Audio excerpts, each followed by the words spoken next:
चंपा के पांथागार में परशपुरी के एक विख्यात रत्न विक्रेता कई दिन से ठहरे थे। उनके ठाठ बाट और वैभव को देखकर सभी चंपा निवासी चमत्कृत थे। पांथागार के सर्वोत्तम भवन में उन्होंने डेरा किया था और राज्य की ओर से उनकी रक्षा के लिए बहुत से सैनिक नियुक्त कर दिए गए थे। रत्न विक्रेता के पास सैनिकों की एक अच्छी खासी सेना थी। रत्न विक्रेता को अभी तक किसी ने नहीं देखा था। लोग उनके संबंध में भांति भांति के अनुमान लगा रहे थे। का कारण यह था कि उनके सेवकों में अदना से आला तक सभी शाहकर्च थे।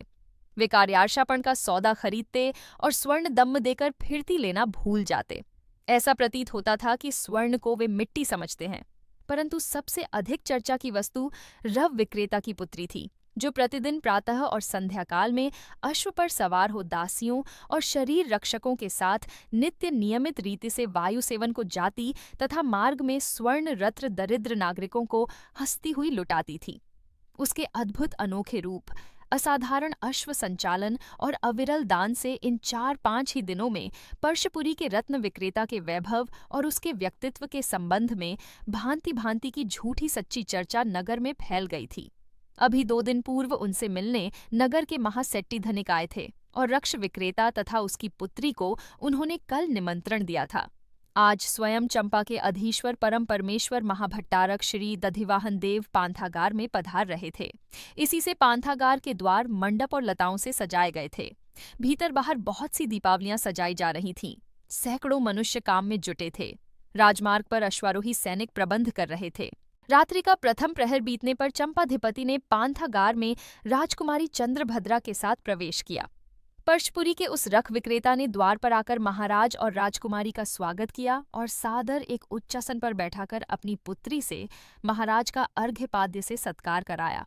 रत्न विक्रेता के विनय और उससे अधिक उसकी पुत्री के रूप लावण्य को देखकर महाराज दधिवाहन मुग्ध हो गए। कुमारी चंद्रप्रभा ने हाथ पकड़कर हंसते हुए रत्न विक्रेता की पुत्री को अपने निकट बैठा लिया। महाराज ने कहा, चंपा में आपका स्वागत है सेठी।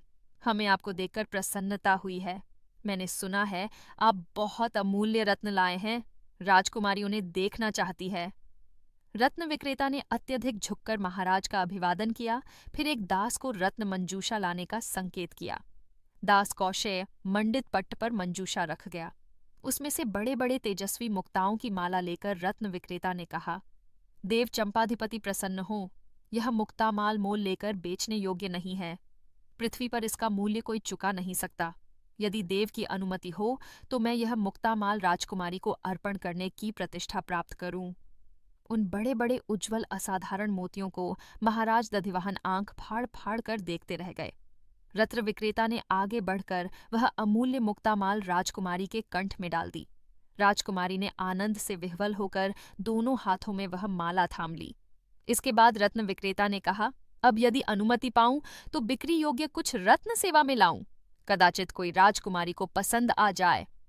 उसने संकेत किया और दास ने बड़ी बड़ी रकमंजूषाएं कौशे पट्ट पर रख दी। उनमें एक से एक बढ़कर रखाभरण भरे पड़े थे। राजकुमारी ने कुछ आभरणों को छांट लिया, किंतु महाराज दधिवाहन उन सब असाधारण रखों से अधिक रण विक्रेता के कन्या रत्न की ओर आकर्षित हो रहे थे, जो रह रहकर बंकिम कटाक्ष से उन्हें पागल बना रही थी। चंपाधिपति ने बहुत से रवराभरण खरीदे। अंत में उन्होंने उठते हुए कहा, हम आपसे बहुत प्रसन्न हैं। इस समय मागध सैन्य ने चंपा को घेर रखा है। इससे आपको और आपकी सुकुमारी कन्या को असुविधा हुई होगी। मेरी पुत्री का देव को इतना ध्यान है, इसके लिए अनुग्रहित हूँ। यह बिना माता की पुत्री है। महाराज, राजकुमारी ने इसे सखी की भांति अपनाकर जो प्रतिष्ठित किया है, उससे इसे अत्यंत आनंद हुआ है। राजकुमारी चाहती है आप जब तक यहाँ हैं आपकी पुत्री राजमहालय में उन्हीं के सान्निध्य में रहे। आपको इसमें कुछ आपत्ति है? महाराज ने छिपी दृष्टि से रत्न विक्रेता की पुत्री को देखकर कहा, जो मंद मुस्कान से राजा के वचन का स्वागत कर रही थी। रत्न विक्रेता ने कहा, यह तो उसका परम सौभाग्य है। राजकुमारी उसे अपने साथ ले जा सकती हैं। यहाँ परदेश में देव यह अकेलापन बहुत अनुभव करती है। राजकुमारी ने हंसकर रज विक्रेता की कन्या का हाथ पकड़कर कहा, चलो सखी, हम लोग बहुत आनंद से रहेंगे। उसने विनय से मस्तक झुकाया। प्रधान दास ने उत्तरी वासक उसके कंधों पर डालते हुए अवसर पाकर धीरे से उसके कान में कहा, वैशाखी की रात को 4 दंड रात्रि व्यतीत होने पर, और वह विनय से झुकता पीछे हट गया। रत्न विक्रेता की पुत्री ने, जो वास्तव में कुंडनी थी, पिता के चरणों में प्रणाम किया। दोनों ने दृष्टि विनिमय किया।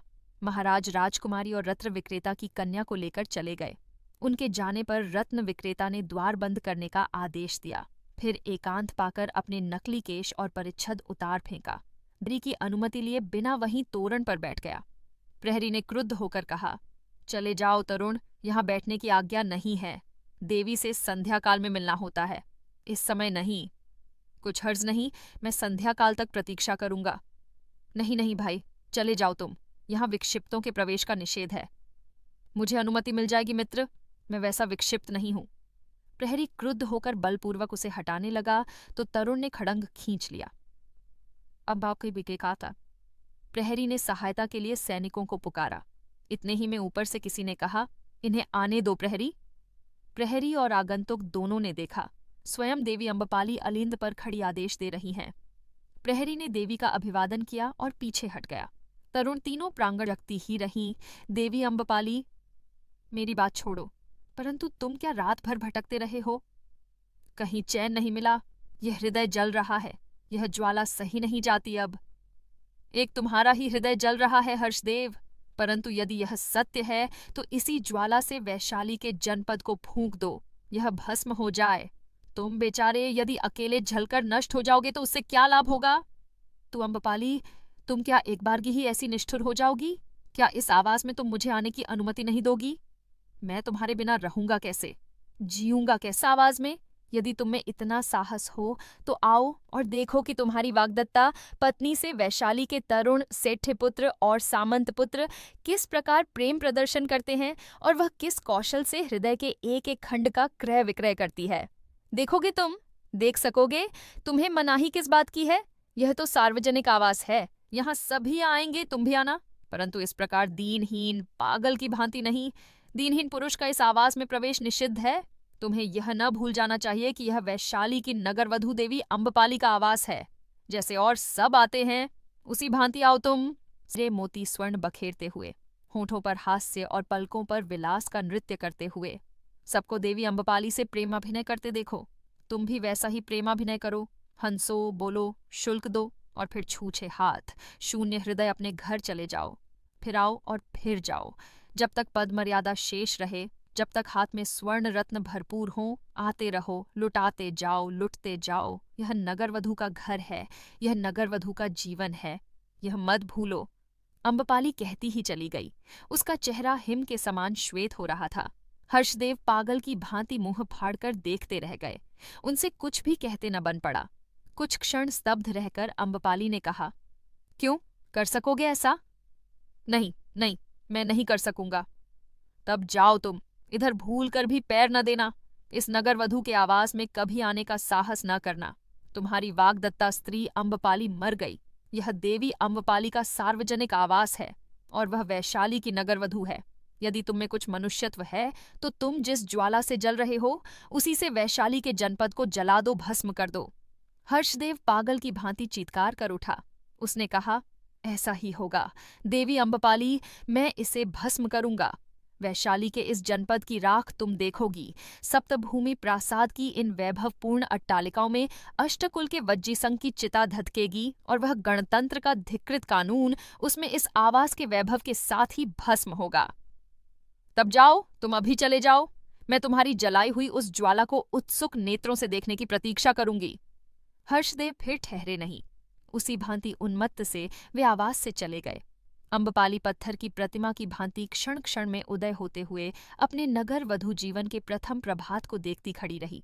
पौराणिक कथाओं के लिए हमारे चैनल को सब्सक्राइब कर लें।